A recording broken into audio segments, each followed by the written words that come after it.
Controversy हो रही है वो कंट्रोवर्सी दिखा रहा है कि ये सरकार कितनी इनटॉलरेंट है to any kind of criticism. ये केंद्र में भी हम देखते हैं, अब वो राज्य में ये मॉडल शुरू हुआ है। एक पूर्व मुख्यमंत्री जो अब उप मुख्यमंत्री हैं, उनके लोग गुंडाई कर कर आते हैं, एक इकोनॉमिक एक्टिविटी, वो उनका घर भी नहीं, उनका पर्सनल प्रॉपर्टी नहीं, उसको जाकर आप तोड़ देते हैं। आप समझ सकते हैं मुंबई जैसे शहर में कुछ भी स्टूडियो रेंट करना भी कितना महंगा पड़ता है, पर वो एक जगह थी जहां पे वो लोग जाकर अपना स्टैंड अप कॉमेडी करते थे, अपने पॉडकास्ट रिकॉर्ड करते थे, ऑडियंस को आकर एंटरटेनमेंट मिलता था।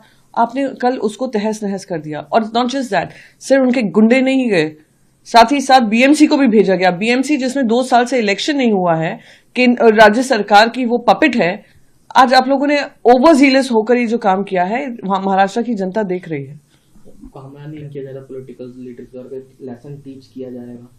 जिस तरीके से उनको ऑडियो कॉल्स आ रहे हैं, आपने एक ऑडियो कॉल सुना ही होगा जहां उन्होंने कहा आ जाओ तमिलनाडु, तो उन्होंने कहा हम तमिलनाडु कैसे आ सकते हैं, तुम मुंबई आओ, हम तुम्हें मारना चाहते हैं।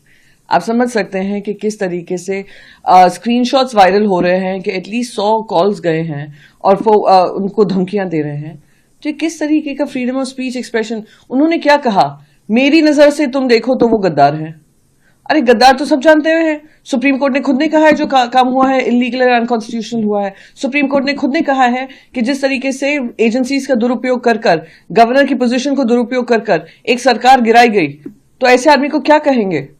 मैं उनके गृह मंत्री, हमारे राज्य के गृह मंत्री के जो एमओएस हैं, राज्य गृह मंत्री, उनकी बात सुन रही थी। वो कहते हैं उनके बैंक अकाउंट फ्रीज कर देंगे, वो उनके कॉल रिकॉर्ड्स जांच करेंगे, उन पे पूरी कार्रवाई होगी। मैं तो कहती हूं वहीं तक क्यों सीमित हो रहे हो, सीबीआई को इन्वॉल्व करो, ईडी को इन्वॉल्व करो। अजीत डोभाल जी से रिक्वेस्ट करिए, गृह मंत्री से रिक्वेस्ट करिए कि वो एनआईए को लेकर आए, एटीएस को लेकर आए, मिनिस्ट्री ऑफ एक्सटर्नल अफेयर्स को कहिए कि देखिए कहीं इंटरनेशनल कॉन्स्पिरेसी का हिस्सा तो नहीं है। क्योंकि उनका गुनाह क्या है, उन्होंने एक जोक मारा है, एक जोक जो सरकार की तरफ लेकर किया है। तो उसके लिए ये जो डिसप्रपोर्शनेट पुशबैक हो रहा है सरकार का, वो दुर्भाग्यपूर्ण है, शर्मनाक है और दिखाता है कि फ्रीडम ऑफ स्पीच तब तक लागू है जब तक विपक्ष को गाली पड़ती रहे, पर जब खुद के ऊपर क्रिटिसिज्म आता है तो आप उसको हर तरीके से चुप कराने की कोशिश करते हैं।